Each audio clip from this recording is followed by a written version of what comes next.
नमस्कार विद्यार्थियों, study 29 academy के एक और नए वीडियो में आप सभी का स्वागत है।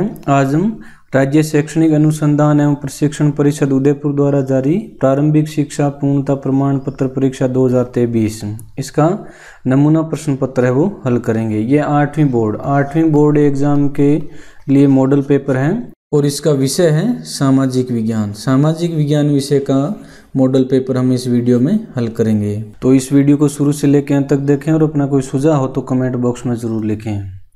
इस परीक्षा में हमें 2.5 घंटे का समय मिलेगा और इसके पूर्णांक है वो 80 अंक का होगा। 20 अंक अपने स्कूल की तरफ से भेजे जाएंगे और 80 अंक का ये एग्ज़ाम होगा। प्रश्न संख्या 1, नीचे दिए गए प्रश्नों में से सही विकल्प का चयन करें। पहला प्रश्न है, इतिहासकारों ने अंग्रेजी शासन द्वारा तैयार रिकॉर्ड का प्रयोग किया। अंग्रेजी शासकों द्वारा जो रिकॉर्ड तैयार किए गए थे उनका हमारे इतिहासकारों ने किस प्रकार उपयोग किया वो हमें बताना है। ऑप्शन है हमारे पास वाद विवाद हेतु, इतिहास के अध्ययन हेतु, टिप्पणी हेतु, प्रतिवेदन तैयार करने हेतु। तो इसका सही उत्तर हो जाएगा इतिहास के अध्ययन हेतु अंग्रेजी शासकों द्वारा तैयार रिकॉर्ड को इतिहासकारों ने उपयोग में लिया। तो इसका ऑप्शन सही हो जाएगा ब। दूसरा प्रश्न, हुडा सम्मेलन की अध्यक्षता की। तो हुडा सम्मेलन की अध्यक्षता किसने की थी। ऑप्शन है हमारे पास महाराणा जगत सिंह द्वितीय, सवाई जय सिंह, महाराणा अभय सिंह, राजा दुर्जन सिंह। तो इसका सही उत्तर हो जाएगा महाराणा जगत सिंह द्वितीय ने हुडा सम्मेलन की अध्यक्षता की थी। तो ऑप्शन ए इसमें सही हो जाएगा। अगला वस्तुनिष्ठ प्रश्न है, वर्ष 2011 के अनुसार भारत की जनसंख्या है। 2011 के अनुसार भारत की जनसंख्या कितनी है वो हमें बतानी है। पहला ऑप्शन है 100 करोड़, दूसरे में है 121 करोड़, तीसरे ऑप्शन में 141 करोड़ और लास्ट ऑप्शन में है 145 करोड़। तो इसका सही उत्तर हो जाएगा 121 करोड़। वर्ष 2011 की जनगणना के अनुसार भारत की जनसंख्या है वो 121 करोड़ है। तो ऑप्शन ब इसमें सही हो जाएगा। चौथा प्रश्न, पर्यटन का अर्थ है। पर्यटन का अर्थ हमें बताना है। ऑप्शन है हमारे पास सामान का आयात, सामान का निर्यात, विचारों का आदान प्रदान, भ्रमण हेतु जाना। तो पर्यटन का अर्थ हो जाएगा भ्रमण हेतु जाना। ऑप्शन द इसमें सही हो जाएगा। पांचवा प्रश्न, सामाजिक न्याय हेतु आवश्यक है। सामाजिक न्याय हेतु किसकी आवश्यकता रहती है। तो ऑप्शन है हमारे पास कानून बनाना, कानून लागू करना, जन चेतना, उपरोक्त सभी। तो इसका सही उत्तर हो जाएगा द उपरोक्त सभी। यानी सामाजिक न्याय उपलब्ध कराने के लिए कानून भी बनना चाहिए, कानून लागू भी होना चाहिए और लोगों में उन कानूनों के प्रति जन चेतना भी होनी चाहिए। तो ऑप्शन द हमारा इसमें सही हो जाएगा। अगला प्रश्न, बेटी बचाओ बेटी पढ़ाओ योजना का उद्देश्य क्या है। तो ऑप्शन है हमारे पास कन्या भ्रूण हत्या को रोकना, महिला सशक्तिकरण, सार्वजनिक शौचालयों का निर्माण, बालिका शिक्षा को प्रोत्साहन। अब देखिए, मेरे को लग रहा है जब ये प्रिंट हुआ है प्रश्न तो इसमें गलती हुई है थोड़ी बहुत, क्योंकि बेटी बचाओ बेटी पढ़ाओ योजना का उद्देश्य कन्या भ्रूण हत्या को रोकना भी है और बालिका शिक्षा को प्रोत्साहन देना भी है। और ये जो योजना का आ रही है वो महिला सशक्तिकरण की जो योजना है उनके अंतर्गत आ रही है। तो इसका जो प्रश्न बन सकता है, बेटी बचाओ बेटी पढ़ाओ योजना का उद्देश्य कौन सा नहीं है, कौन सा नहीं है। तो ये होगा सार्वजनिक शौचालयों का निर्माण। बाकी योजना का उद्देश्य क्या है, तो उद्देश्य कन्या भ्रूण हत्या को रोकना और बालिका शिक्षा को प्रोत्साहन देना। ये दोनों ही इस योजना के उद्देश्य और महिला सशक्तिकरण से हो रहा है। तो अगर नहीं होगा तो हमारा ऑप्शन क्या होगा, सही हो जाएगा। बाकी ये तीनों ऑप्शन इस प्रश्न के अनुसार तो सही हो रहे हैं। तो मेरे हिसाब से इस जो प्रश्न है उसको प्रिंट करने में गलती हुई है। अब है खंड ब। खंड ब में अति लघुतरात्मक प्रश्न आएंगे। तो प्रश्न संख्या 2, निम्न को सुमेलित कीजिए। इसमें हमें 4 ऑप्शन दे रखे हैं, उनको सुमेलित करना है और प्रत्येक सुमेलन है वो 1 नंबर का होगा। भारत स्वतंत्रता, भारत की स्वतंत्रता है वो 1947।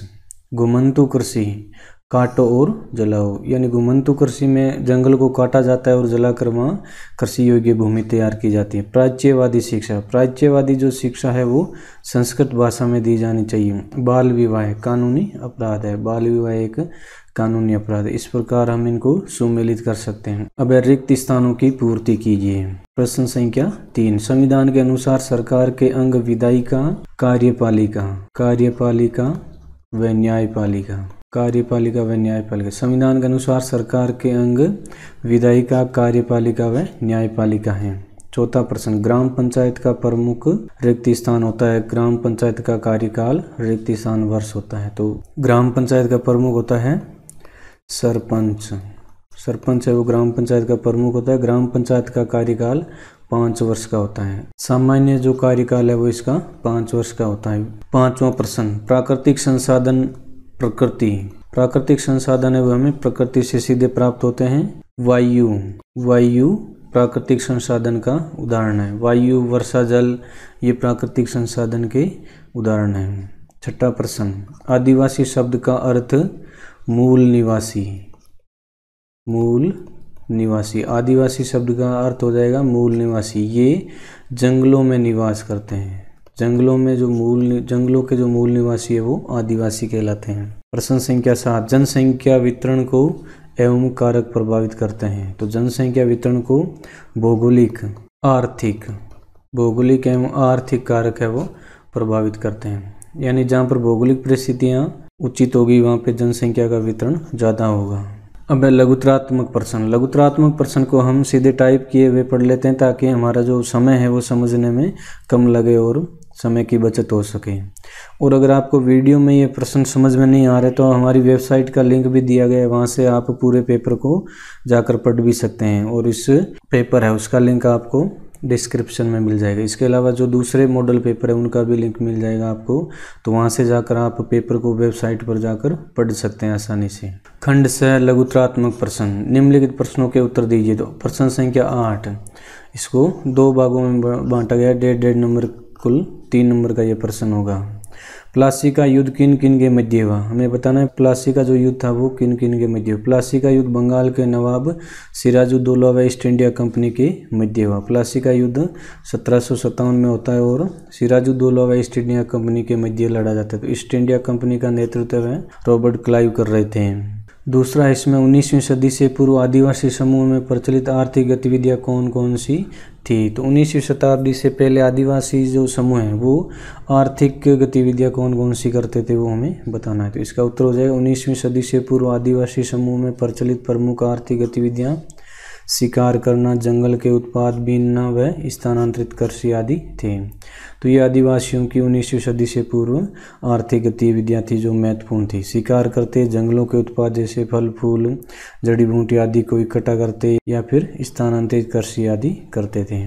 प्रश्न संख्या 9, प्रश्न संख्या 9 भी 2 भागों में बांटा गया है, 1.5 नंबर का, कुल 3 नंबर का। प्राच्यवादी शिक्षा के समर्थक विद्वानों के नाम बताइए। प्राच्यवादी जो शिक्षा थी उसके समर्थक विद्वानों के हमें नाम बताने हैं। तो इसका उत्तर हो जाएगा प्राच्यवादी शिक्षा के समर्थक विद्वान William Jones, Henry Thomas, Colebrooke, Nathaniel Halhed व वॉरेन हेस्टिंग्स। ये जो विद्वान थे वो प्राच्यवादी शिक्षा के समर्थक थे।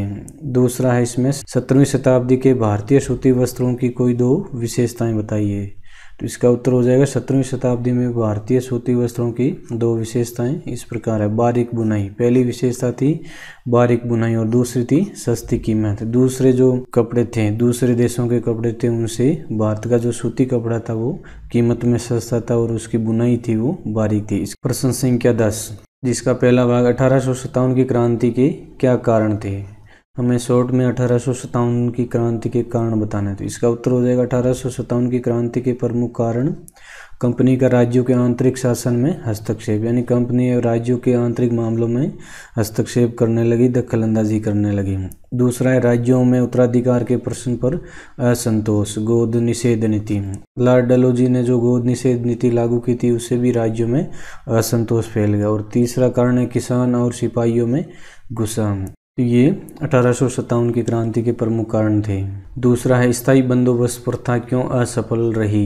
इसका उत्तर हो जाएगा स्थायी बंदोबस्त व्यवस्था में कंपनी ने जो राजस्व तय किया था वह इतना ज़्यादा था कि उसको चुकाने में जमींदारों को भारी परेशानी हो रही थी। जो जमींदार राजस्व चुकाने में विफल हो जाता था उसकी जमींदारी छीन ली जाती थी। किसानों के लिए यह व्यवस्था बहुत दमनकारी थी।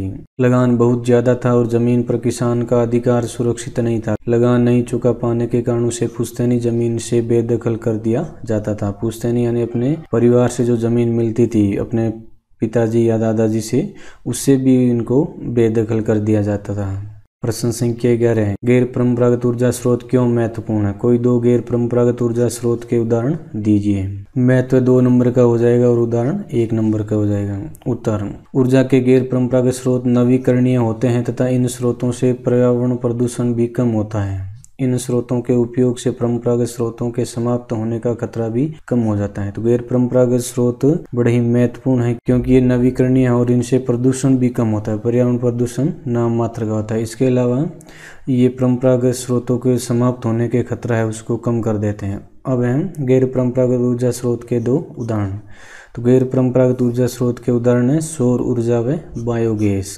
प्रश्न संख्या 12, कृषि से आप क्या समझते हैं? कृषि से प्राप्त कोई 2 उत्पादों के नाम बताइए। तो सबसे पहले हमें कृषि के बारे में बताना है और फिर इसके 2 उत्पादों के नाम बताना है। तो उत्तर हो जाएगा कृषि एक प्राथमिक क्रिया है जिसमें फसलों, फलों, सब्जियों तथा फूलों को उगाना तथा पशुपालन शामिल है। तो कृषि में फल फूल उगाना, फसलें उगाना ये कृषि में सम्मिलित है और ये प्राथमिक क्रिया है। कृषि से प्राप्त 2 उत्पाद अनाज व फल। अनाज व फल इसके 2 उत्पाद हो जाएंगे।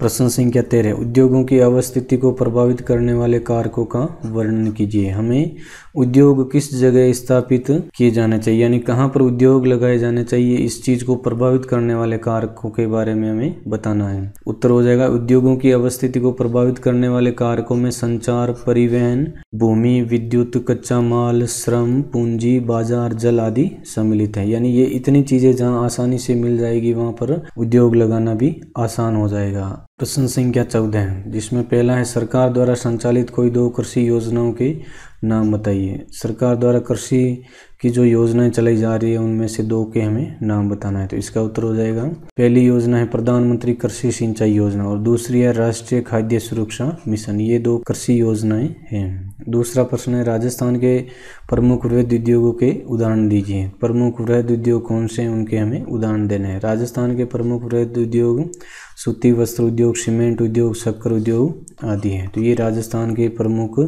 वृहद उद्योग हैं। प्रश्न संख्या 15 है। तो यहाँ इस तरफ आपको अंक विभाजन दे रखा है तो बार बार बताने की जरूरत नहीं होनी चाहिए। पहला है 15वें का राजस्थान के दुर्गों की सुरक्षा हेतु क्या प्रबंध किए जाते थे। तो इसका उत्तर हो जाएगा राजस्थान में सुरक्षा की दृष्टि से दुर्ग ऊंची पहाड़ियों पर, गहरी नदियों के किनारे अथवा मैदानी भागों में बनाए जाते थे। दुर्ग के निकट प्राय गहरी खाइयां भी बनाई जाती थी जिनमें पानी भरकर जहरीले जानवर छोड़कर शत्रु को रोका जाता था। ये पारिक कही जाती थी। ये जो खाइयां बनाई जाती थी इनको पारिक कहा जाता है। तो दुर्ग या तो पहाड़ी के ऊपर बनाया जाता है या नदियों के किनारे या ऐसी जगह अगर मैदानी भागों में बनाना होता तो उसके चारों तरफ खाइयां भी बना दी जाती और उसमें पानी भर के जहरीले जानवर छोड़ दिए जाते ताकि शत्रु सीधा किले में प्रवेश न कर सके।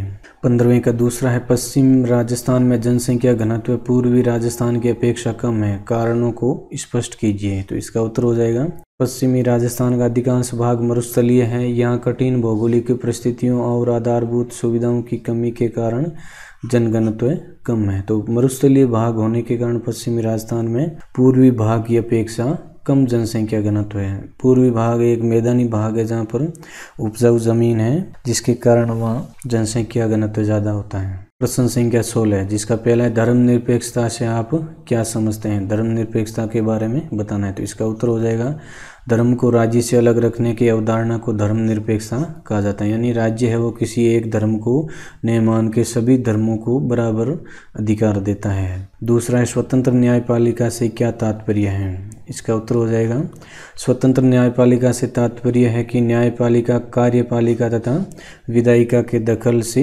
स्वतंत्र है। अर्थात कहा जा सकता है कि न्यायपालिका में कार्यपालिका और विधायिका का कोई दखल नहीं है, कोई हस्तक्षेप नहीं है। ये अपना जो काम है वो स्वतंत्र रूप से करती है, इसलिए स्वतंत्र न्यायपालिका इसको कहा जाता है। प्रश्न संख्या 17 है जिसका पहला है सरकार किस प्रकार से सामाजिक न्याय को प्रोत्साहन देती है, कोई 2 उदाहरण दीजिए। उत्तर हो जाएगा इसका संविधान को लागू करने के लिए राज्य और केंद्र सरकारें जनजातीय आबादी वाले या दलित आबादी वाले इलाकों में विशेष प्रकार की योजनाएं लागू करती हैं। जैसे दलितों और आदिवासियों को सरकार की ओर से मुफ्त या रियायती दरों पर छात्रावास की सुविधा उपलब्ध कराना। सरकार अपनी तरफ से छात्रावास उपलब्ध करवा दी ताकि ज़्यादा से ज़्यादा बच्चे हैं वो पढ़ सकें। आदिवासी या दलित जो आबादी क्षेत्र है वहाँ पे एजुकेशन का, शिक्षा का विस्तार हो सके। सरकार व्यवस्था में निहित असमानता को खत्म करने के लिए कानूनों का भी इस्तेमाल करती हैं। जैसे शिक्षा संस्थानों और सरकारी नौकरियों में दलितों व आदिवासियों के लिए सीटों के आरक्षण का कानून। दूसरा है सरकार द्वारा नागरिकों को दी जाने वाली कोई दो जन सुविधाएं बताइए। तो दो जन सुविधाएं इस प्रकार हैं, उत्तर हो जाएगा सार्वजनिक परिवहन और दूसरा है स्वास्थ्य और स्वच्छता।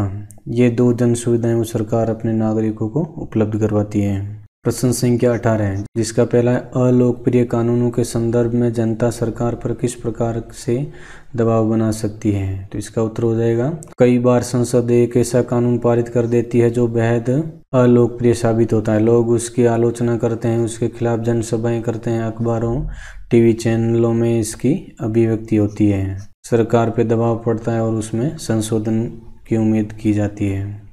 दूसरा है लोकतंत्र में संसद की भूमिका का विश्लेषण कीजिए। हमें बताना है कि लोकतंत्र में संसद की क्या भूमिका है। तो इसका उत्तर हो जाएगा संसद लोकतंत्र के सिद्धांतों में जनता की आस्था का प्रतीक है। ये जो सिद्धांत हैं निर्णय प्रक्रिया में जनता की हिस्सेदारी और सहमति पर आधारित शासन। लोकतंत्र में संसद की महत्वपूर्ण भूमिका है वो दो सिद्धांतों पर काम करती है, जिसमें पहला है निर्णय प्रक्रिया में जनता की हिस्सेदारी और दूसरा है सहमति पर आधारित शासन।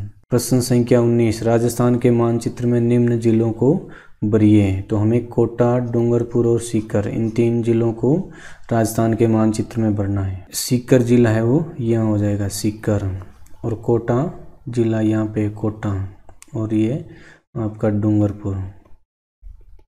डूंगरपुर जिला यहाँ पे, ये डूंगरपुर, ये जिला हो जाएगा आपके कोटा और ये हो जाएगा आपके सीकर। खंडदय में हमारे पास निबंधात्मक प्रश्न आ जाएंगे जो 6 नंबर के होंगे। तो 20वां प्रश्न है अहुआ विद्रोह का वर्णन अपने शब्दों में कीजिए अथवा 1857 की क्रांति की असफलता के कारणों का वर्णन कीजिए।